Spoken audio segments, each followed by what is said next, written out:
کائنات کی کوئی چیز تمہیں نہیں مل سکتی اگر عدل کے ساتھ تقسیم نہیں ہوگی۔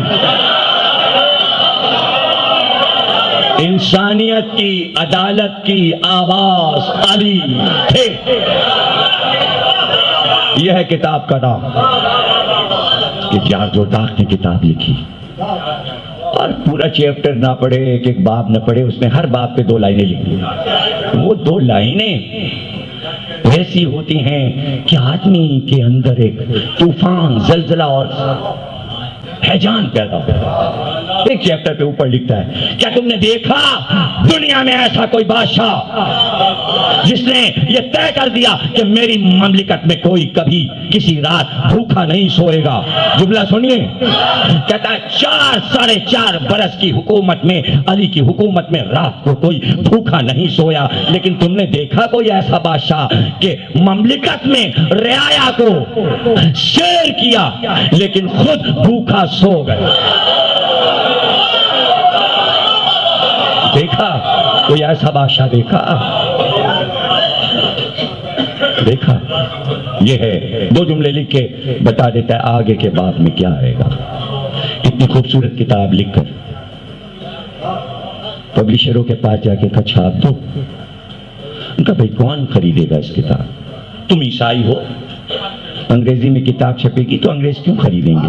کہ بھائی بس ہم نے لکھی ہے، تم چھاپ کے دیکھو۔ کہا نہیں، ہم پیسہ نہیں لگائیں۔ اب یہ سوچئے کہ یہاں پر جو کتاب چھپتی ہے وہ زیادہ سے زیادہ بہت چھپ گئی 1000، 1000 بھی کم، 500 چھپتی ہے اور بہت کم بکتی ہے، اس لیے کہ پڑھنے والے کم ہیں۔ جاردرداق بیچارہ مولا علی پہ کتاب لکھ کے اداس ہے، کوئی چھاپ نہیں رہا، تو اپنے چرچ میں جا کے بیٹھ گیا۔ ظاہر ہے وہاں سکون ملے گا اس کو اللہ کے گھر میں۔ پادری باہر آیا اور وہ اس کو جانتا تھا، روز تو چرچ جاتا ہی تھا وہ۔ پادری قریب ہے کہ بہت اداس بیٹھے ہو، کیا بات ہے؟ کہ کتاب ایک لکھی تھی لیکن کوئی چھاپنے کو تیار نہیں۔ کہ کیا موضوع ہے تمہاری کتاب کا؟ کہ مولا علی پہ کتاب لکھی ہے۔ کہ یہ تو مسلمانوں کے لیڈر ہیں، تم نے لکھی کہاں؟ کہ تو پھر چھپانے میں کیا دیر ہے؟ کہ سب کہہ رہے ہیں کہ کون خریدے گا اور کون پڑھے گا، تم نے ایسے سبجیکٹ کو لیا ہے۔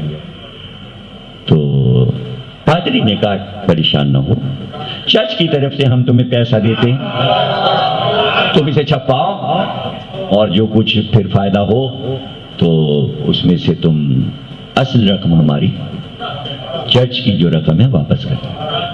وہ گیا اندر چرچ میں اور لا کے اس نے ٹرسٹ کی طرف سے رقم دے دی اور کہا جاؤ کتاب چھپو۔ کتاب چھپی جناب، اور دنیا کی 40 زبانوں میں اس کا ترجمہ ہوا، اور اس کے ایڈیشن پہ ایڈیشن، اور جرمن زبان میں، پھر فرینچ زبان میں، اور انگریزی میں کئی بار، اور پھر فارسی میں، پھر عربی میں، پھر یہاں اردو میں، ہندوستان میں چھپی، پھر پاکستان میں لاہور میں چھپی، کراچی میں چھپی۔ جب کتاب نجف پہنچی چھپ کر تو اس وقت آیت اللہ محسن حکیم عالم تھے۔ جب انہوں نے کتاب پڑھی تو اپنی درسگاہ میں تمام طلباء کو اعلان کیا کہ جلدی سے جاردرداق کی کتاب خرید کر سارے بچے پڑھیں۔ تو سب نے کہا ہمارے پاس اتنے پیسے کہاں ہیں؟ کہنے لگے کپڑے اپنے بیچ ڈالو اور کتاب خرید پڑھ ڈالو، کپڑے بیچ دو، اپنی اشیاء ضروری بیچ ڈالو، سب بیچ ڈالو، مگر یہ کتاب خرید کے پڑھو۔ آیت اللہ محسن حکیم قال اللہ مقامہ نے فرمایا۔ جب اس کے پیسے آئے، وافر مقدار میں اسے فائدہ ہوا تو چرچ کا پیسہ واپس کر دے آیا۔ تو اس نے پادری سے پھر پوچھا کہ آپ نے پیسہ کیوں دیا؟